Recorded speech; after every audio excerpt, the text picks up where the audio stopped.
This is the day 25 daily spark question, and it says, in what ways do my beliefs act directly on my physiology, shaping sensation, energy, or pain? In what ways do my beliefs act directly on my physiology, shaping sensation, energy, or pain? I feel like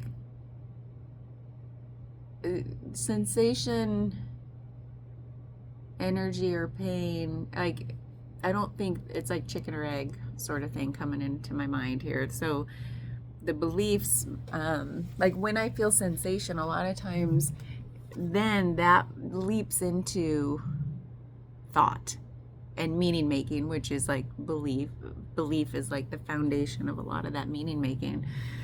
Like, what are my fundamental beliefs, and then thoughts will happen based on like how I'm feeling in my body, and then that might form, the beliefs inform kind of how I'm thinking about or what stories I'm telling and blah blah blah. Or the beliefs, if I'm in thought first and thinking about things, I can see why sensation, I might have some sensations that are happening after I'm in thought based on those beliefs. So I think it can happen both ways.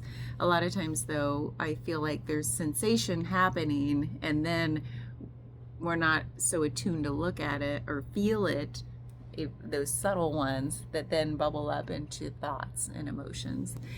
So a lot of times I think sensation comes first, but that's not what this is asking. So it's, in what ways do my beliefs act directly on my physiology? Well, I have to think about what beliefs I have. I've been thinking a lot about like the subtle beliefs that I may not even be aware that I have. And it's not about, oh, what do you believe in? Not like a religious doctrine or ideology, or, it's not like those big things we associate with the word belief. Like, what do you believe in? Believe tends to mean like, do you believe in things beyond this physical world that we don't necessarily see, but I have a belief that they exist, like the afterlife and God and all those things. That these days I don't really think much about that. Is that true? I still think a lot about that stuff. But the beliefs I'm more curious about lately are those that are so core to my makeup, my conditioning, that I'm like, what are they? And I think there's definitely a belief system around my self-worth, like believing that my worth is less than anyone else's.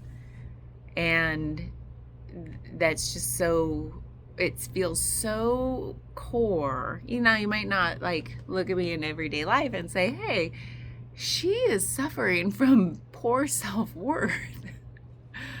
Or you might, I don't know.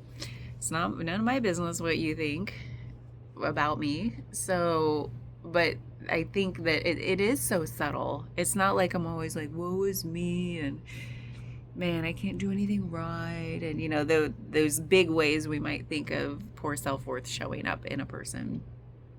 But they're there in a very like subtle sense. So I think about like, well, I'm still working through a lot of that. Like this came from like childhood stuff, pre-verbal. Like so long ago that it's not like I can pinpoint one single thing that happened in my life that contributed to this, where I can go say, hey, let's work on that one thing and look at it and with some clarity and unravel this feeling. It's not that easy a lot of times because those things are like no solid memory of how this came about. And it could just be, I think it's a mix of, I'm going into a specific example first before answering the question, but let's just say self-worth is like a belief I want to play with in this question. Then I don't think it's just family. I don't think it's just childhood. I think it's cultural. It's being in a female body in the years I grew up, in the 80s and 90s primarily.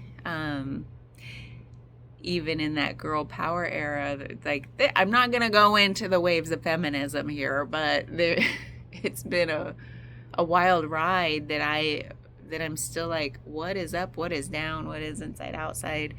But all of these things are tangled up in me, in my physiology, because of my conditioned belief system that I'm trying to see into and unravel. Like, what is such a subtle belief that it does affect my physiology?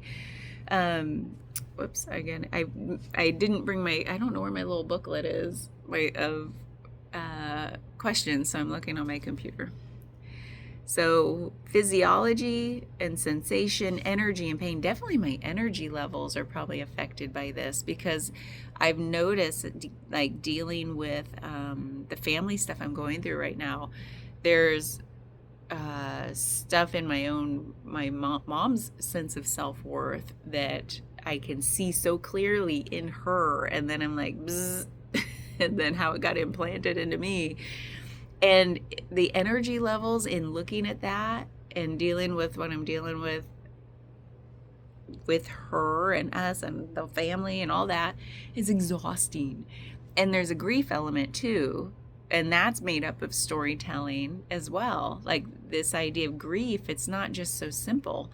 Sometimes there's just grief in its pure form that you don't have to make sense of, and then there's all the sense making about that my mind has gone through, that every time it's like implanting more grief into me when I think about like very specific things. So, and that is exhausting, like go to bed at 5 p.m. kind of exhausting, but I'm giving that to myself right now. I'm just like, and I couldn't keep my eyes open. It was just like whoosh.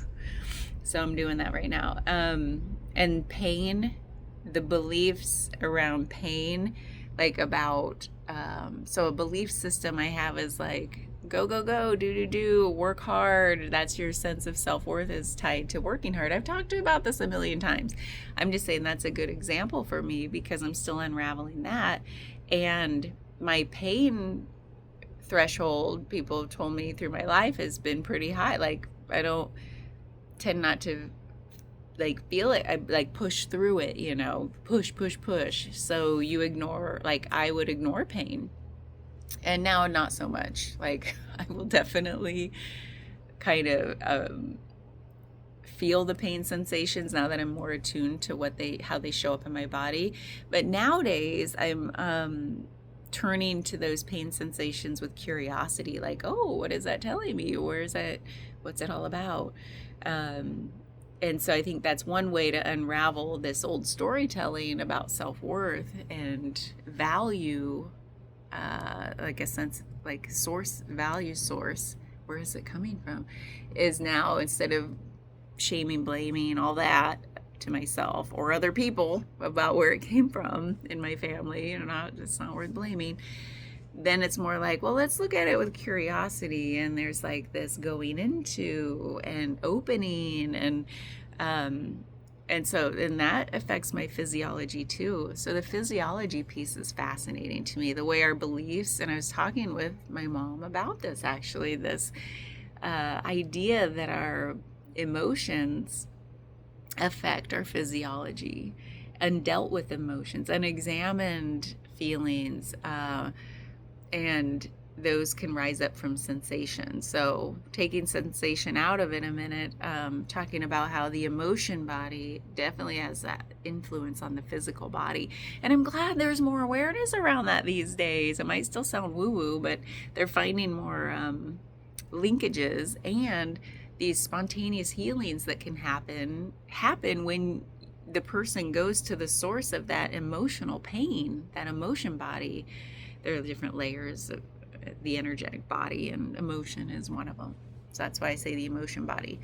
It's like one of our layers where that stuff comes in, and there are so many layers apparently to the body that they've actually imaged a lot of these, and they can see when that emotion is like coming through the layers, then affecting the next layer, which affects the next layer, and I forget what order all the layers are in or what all the layers are. There are several, until it takes hold in the physical. So it's like, I can't wait for this to leap into like Western medicine. It might not be in my lifetime, but it's coming.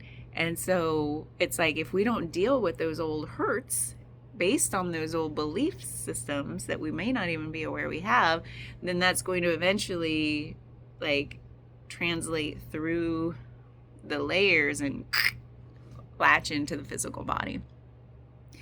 So how do we get here? So I think that's what I believe, how beliefs act directly into the physiology. It may not just be a zap immediate, but it's like over time, those old stories we tell ourselves and those old pains we keep reliving without healing, then they have no choice but to just come closer. We draw that closer into toward our physical body. I like that theory. I don't know if it's so much theory anymore. I think they're pretty much proving that's how it works.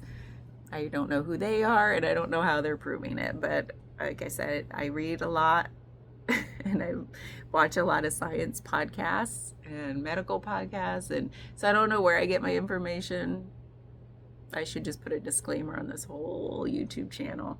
I don't know where I get my information. Words just come out of my mouth.